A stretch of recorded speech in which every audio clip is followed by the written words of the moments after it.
Donc on va corriger l'exercice 18, page 125. Donc on nous donne le graphique de la fonction cube dans le repère OIJ. Donc la première question, on nous demande de lire graphiquement le ou les antécédents du nombre 2. Il faut le donner le résultat au dixième près. Donc comment on fait ça? Donc lire graphiquement, ça veut dire déjà qu'on va utiliser le graphique qu'on nous a donné juste au-dessus. Donc on se demande quand est-ce que la fonction est égale à 2. Donc quand est-ce que quand est-ce que son ordonnée de la courbe vaut 2. Donc pour ça, on regarde la droite ici, y égale 2. Quand est-ce que c'est égal à 2? C'est tout sur cette droite. Et là, on voit qu'il y a un point ici. Il est ici. Et donc là, il faut essayer de lire les x. Donc il faut essayer de lire ici. Et donc là, on peut dire qu'à peu près, ça fait 1,2. Donc, et il y en a sur la fenêtre qu'on a, on voit qu'on n'en a qu'un seul. Donc, l'antécédent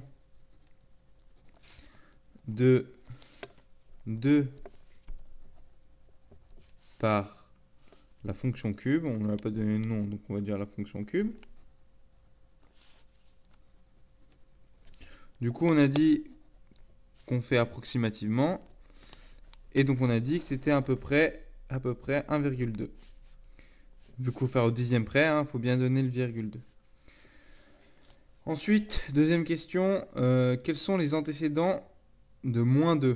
Donc il faut justifier. Donc là, on pourrait faire la même chose. On pourrait se placer à moins 2 et voir et dire que c'est moins 1,2.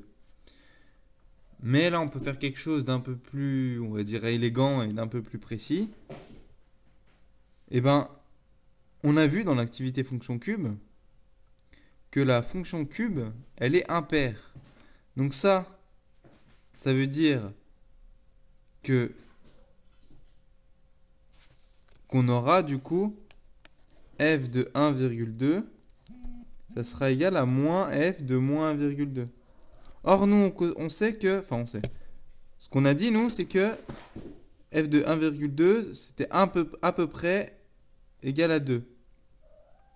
Donc, f de moins 1,2, ça doit être à peu près égal à moins 2.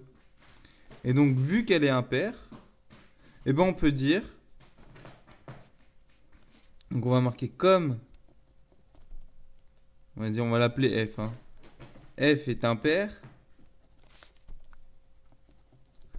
L'antécédent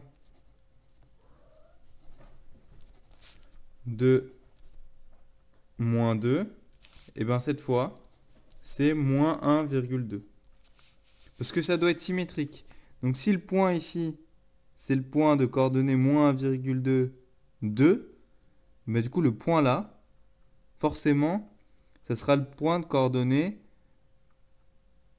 moins 1,2, moins 2.